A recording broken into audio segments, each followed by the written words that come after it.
la française. Concepteur de solutions d'investissement, alliant performance et durabilité, vous présente le Journal décalé.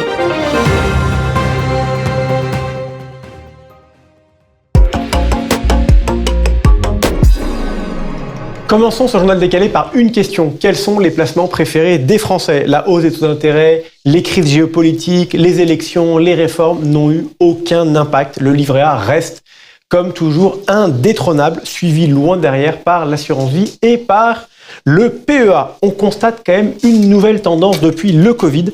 Les Français font de plus en plus d'épargne de précaution, c'est une épargne qui soit facilement utilisable, donc principalement du livret A et du LDDS. Ça se voit dans les chiffres de collecte de ces produits, même s'ils sont aussi tirés par leur taux très attractif grâce à l'inflation qui a rendu les rémunérations beaucoup plus attractives. Il ne faut pas oublier aussi depuis le 1er juillet l'arrivée d'un petit nouveau, Jean-François, le PEAC ou le plan d'épargne avenir climat qui a été lancé par Bruno Le Maire.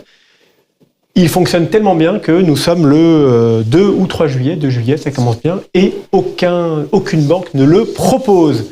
Cette tendance, elle pourrait au moins relancer un débat. Est-ce que les sociétés qui proposent des produits au CGP vont leur proposer de distribuer un livret ? Alors, vous dites relancer un débat. Dans votre texte, vous aviez écrit un vieux débat. Et j'ai été censé réagir sur le mot vieux pour me poser la question si finalement vous n'êtes pas un peu vieux, mon cher Georges.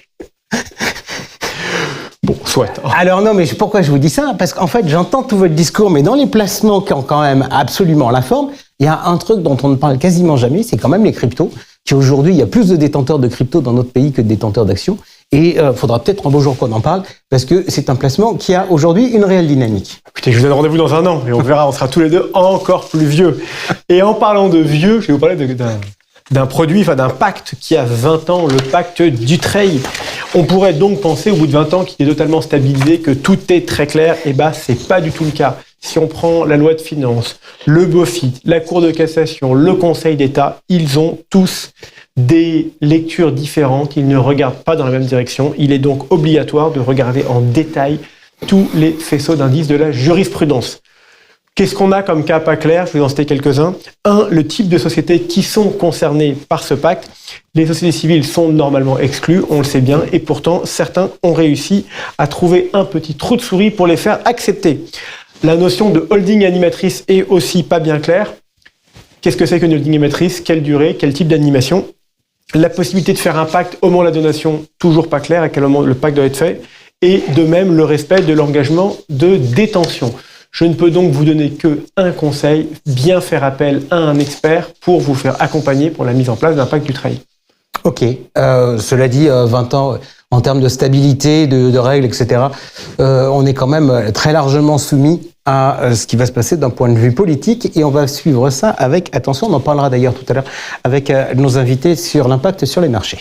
Je vais vous parler d'un autre sujet politique, mais c'est un sujet de politique européen et de l'ARIS. On en a tellement parlé que je serais même incapable de vous dire combien de fois. Et on a aussi parlé le mois dernier d'un sujet qui est très clair, une demande entre autres de la CSCA, c'est de faire une pause sur la réglementation.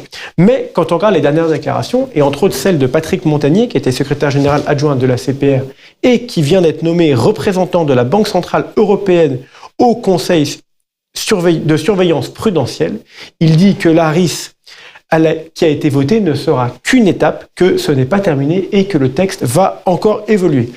La question est, évolution, ok, mais dans quel sens ? Bien malin qui saura, surtout quand on vient de voir les dernières élections européennes, avec les différentes forces ou différents équilibres qui sont en train de changer en Europe. D'autres informations justement concernant l'Europe ?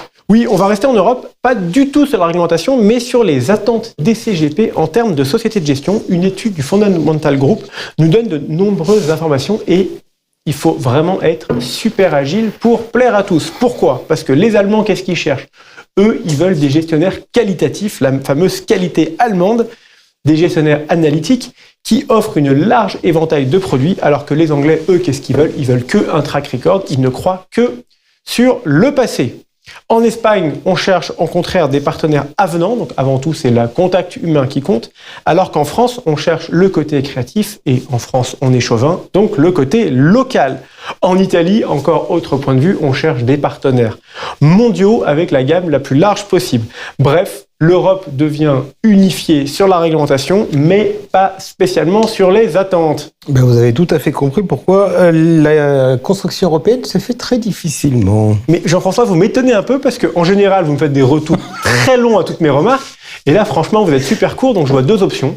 Soit ce que je dis vous embête, soit vous êtes super pressé de partir en vacances. Mais alors, je ne sais pas à propos de vacances, mais tous les mots sur lesquels je voulais rebondir, vous ne me les avez pas dit, même s'ils étaient dans votre texte.